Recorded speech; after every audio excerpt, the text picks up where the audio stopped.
Better Call Saul's ending could arguably be on par with the final episode of Breaking Bad. Could it be better? Some may say it was, some may disagree. The universe that has been in our lives for the past 15 years has now come to a close. Now, before we continue, I would massively appreciate it if you could subscribe to my channel. And now, let's get back into it. The final season saw us close off the story prior to Breaking Bad. Gus, Mike, and also seeing Kim and Jimmy in the past, present, and future. The episode took us on a journey for the final time. The show ended with a brilliant response from fans, and I for one agree with the final season and how it ended. With that in hand, I'll be sharing why the ending of Better Call Saul was perfect. Just a quick heads up, this video will contain some spoilers. The ending to Better Call Saul came in episode 13 of season 6 and was titled Saul Gone. The build up to this episode began in the last quarter of the season. I'll be addressing some of the main points that in my opinion contributed to the high success for the last episode.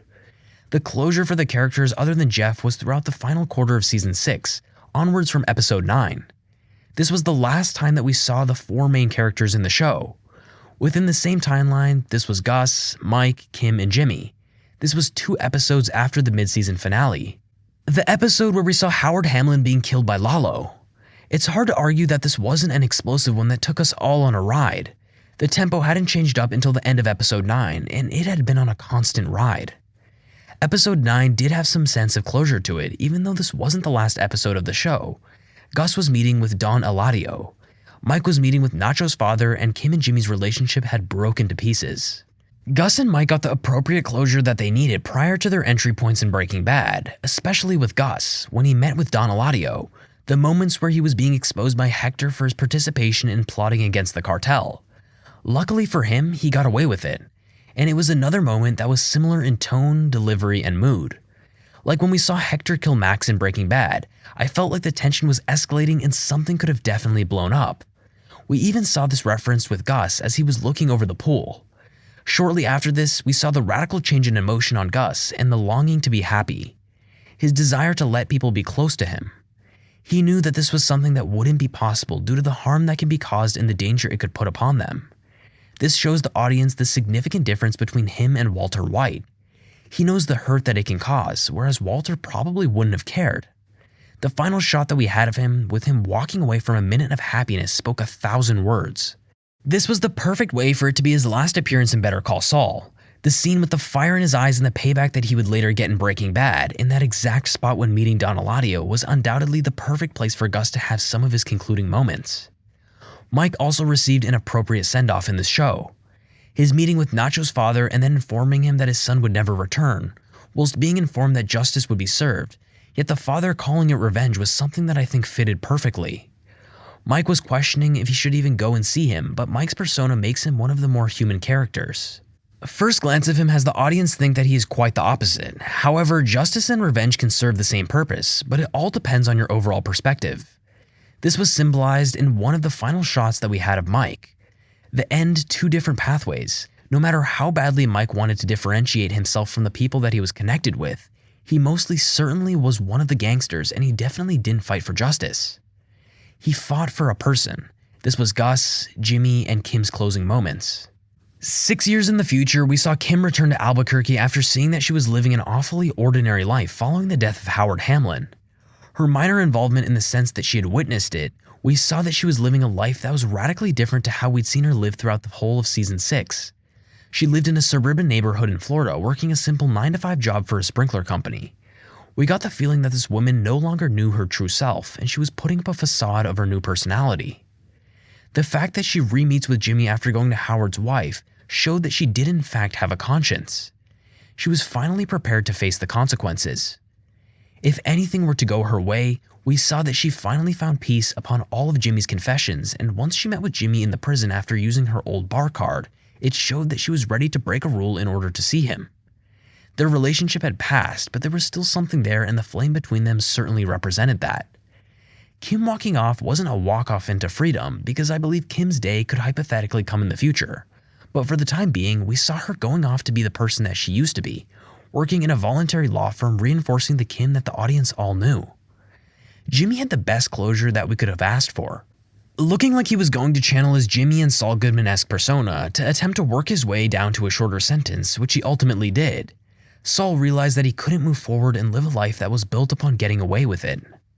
Again, he realized that by running away from everything that had happened in the past 6 years and not getting rid of the character of Saulgoodman and becoming Jimmy McGill again, he was only postponing the inevitable and the treachery that found him when he was Gene Takovic. This would find him again in 7.5 years' time. When he was questioned in court, we saw him confess to his own mistakes. He gave all the information and took on a prolonged sentence for the price. We evidently saw emotion on his face and were given the understanding that this was the first time that he'd re-entered these places in a long while was clear. Discussing the death of Howard whilst also speaking about his regrets about what he did to his brother. All the truth was coming out, regardless whether it even mattered. He knew the price that he had to pay. In the end, it was all worth it for the inner peace that this justice would provide him. He wanted to be Jimmy McGill again. We saw this when he asked the judge to refer to him as that. Although he's behind bars, he's not living too bad of a life due to all of the helping that he did as a defense lawyer on the outside. He developed some respect on the inside. It was an appropriate end to the character, especially with the camera panning around the corner and that being the last we saw of him. It was all very natural, and it remained in my mind the thought that the character would still be out there, still living day to day, but inside of prison walls where he was incapable to be the crafty conman and conspirator that he lived. His life as the characters were all written out of the show in the most perfect and fitting way. I'm so glad that Kim didn't need to die, nor did Jimmy, for a powerful ending to occur. All they needed was to end up worse off than when they began, and that happening permitted them to feel the most human and real that they'd ever felt. I'll touch on Jeff briefly as well. There's loads of questions around what happened to Jeff, but I think that's also the point. Jimmy somehow still managed to ruin one other person's life in the short time that he re-entered that part of his life as Gene Takovic. Jeff may or may not end up in jail, but the fact is that Jimmy managed to ruin somebody's life one last time. In Walter White and Jesse Pinkman's appearance, there was a significant amount of anticipation around the reappearance of both of these characters and how it would be merged into the show. This was done in a way that I think was unexpected, using flashbacks, but from the point of Saul and Kim. In the time preceding Breaking Bad, other than the first one that we saw, that was in the RV. Whilst these flashbacks were about Walt and Jesse appearing on screen in the universe again, it was more about the conversations that had taken place, the significance of them, and also the timing. When we look at the scene between Walt, Jesse, and Saul in the RV, this wasn't really about anything that happened specifically in the scene, but it was more about the placement of it in the episode. The viewers saw the RV scene take place moments after Gene had done his first major scheme. This was the first substantial thing that he'd done since the Saulgoodman days. It was a life that he needed to leave behind in order to stay safe and out of the eyes of the authorities. The RV scene was all about symbolization. It symbolized the beginning of the end for Jimmy. Again, this scene was the primary time that he got involved with Walter White, and it was the beginning of the uncontrollable downward spiral for Saul. This coming directly after Gene's scheming told the audience that the same thing was going to happen again. The second appearance of Kim with Jesse focused more about the specific conversation that was had. It was at the time of Jimmy and Kim signing the divorce papers, and this was focused on whether Saul was a good person. Jesse asked Kim, "Is he good?" In the framework of the conversation, it was a question whether he was a good lawyer. However, when we dig a little deeper, it implied if he was a good or bad person. With Kim answering he was, when I knew him, it assumes that she no longer recognized the individual that had been in front of her for the past 10 minutes. This indirectly suggested that he wasn't a good person anymore. The final flashback of Walt and Saul, where it focused on regrets, supported what we saw unfold in the finale of the show. It was precisely in the second flashback that we'd seen in that episode that was focused mostly on regrets and Jimmy having to face them head on. Similar to before when he was with Mike, Jimmy all but prepared to do so.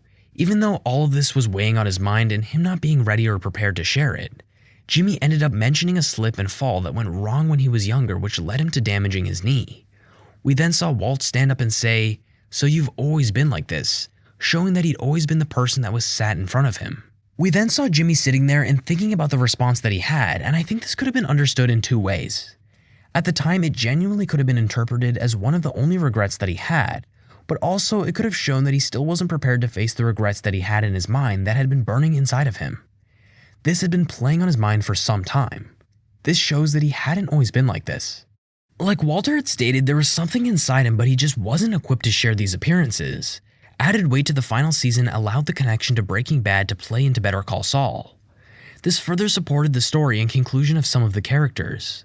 The fundamentals of a full circle now being complete within the show's finale, There were many moments that paid homage to the show in the sense that it was filled with shots that resembled to shots that we'd seen throughout the season. The iconic firing of the fingers at the end, the buzzing with the shot that was next to the exit sign in the courtroom, but most importantly, the most important shot had to be the final one that we had of Jimmy and Kim being in prison together, mirroring the early parts of the meeting back in season 1 of the show. The light shining into the room was pointing in different directions, which could symbolize the beginning of the story and the end of another one. There were other new shots that were tremendously powerful, as well, such as the one of both Jimmy and Kim being on opposite sides of the fence. Also, the use of color in the final season. The only time we saw color in the Gene timeline was when he was called, and his previous life as Saul was being shown to him in the form of one of his commercials, and also the flame being emitted between Jimmy and Kim. The fact color was barely used but only at points that mattered was important and showed that the days of color in life were behind him. The ending to Better Call Saul was an emotional ride that was filled with so many moments that proved why the show was so great. It was natural, we had a strong sense of realism and significant elements of closure while still leaving the character of Jimmy McGill out there in the world. Instead of killing him off, they allowed him to be somebody that sits in the back of your mind. Keeping him alive but inside of a prison cell allows you to feel as though the character is still out there. Could this be a lead up to potential spin-off series to follow? With the finale only a short while away, there are possibilities that we may see the character return in a future series. Well guys, that's my series conclusion wrapped up. That is precisely why the ending to the show was perfect. I'd love to know what you guys thought of the series. Please leave your thoughts and opinions down below. I look forward to hearing what you guys think. Please show some support by hitting that subscribe button.